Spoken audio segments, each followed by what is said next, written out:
porque, de fato, isso aqui foi a coisa mais interessante para você entender que Erdogan não é um político comum.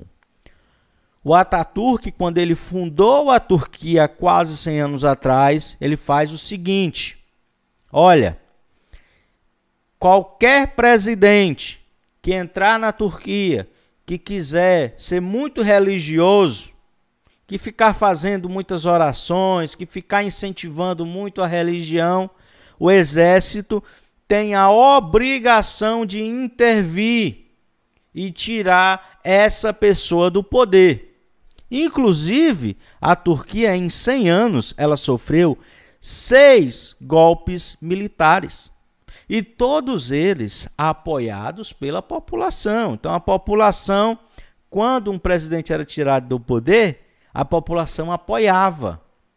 A população ia para as ruas e apoiava o exército para que tirasse aquele presidente que estava tentando islamizar o governo turco. E o mais interessante, essa população é islâmica. Sim, por incrível que pareça. 99%, 98%, você vai ver números aí, são de pessoas islâmicas dentro da Turquia, mas elas não queriam um governo islâmico. Elas queriam um governo laico, um governo secular. Então, toda vida que um presidente mais religioso entrava lá, mesmo todo mundo sendo muçulmano, botava o cara para fora. 6 presidentes foram expulsos nesse período de 100 anos na Turquia porque quiseram islamizar. Ou não é nem islamizar, mas quiseram tornar a Turquia um país mais religioso. E o Erdogan foi o único presidente na história da Turquia que fez sim uma islamização do governo turco, e o povo foi às ruas, mas não para apoiar o exército como das outras vezes. Foi às ruas contra o exército para apoiar o Erdogan. Ou seja, o povo, pela primeira vez também na história, foi contra a própria constituição do seu país para defender o Erdogan.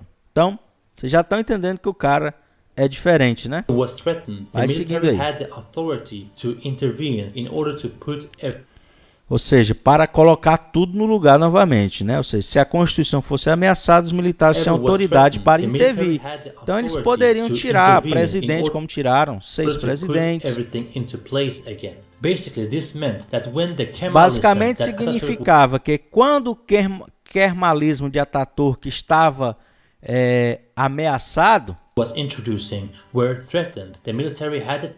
os militares tinham a obrigação de intervir e voltar para o kermalismo, ou seja, para que a constituição de Kemal Atatürk, por isso que o nome kermalismo, voltasse à sua plenitude. Então, jamais o governo secular da Turquia poderia ser ameaçado. Toda a vida o exército entrava em ação e tirava o presidente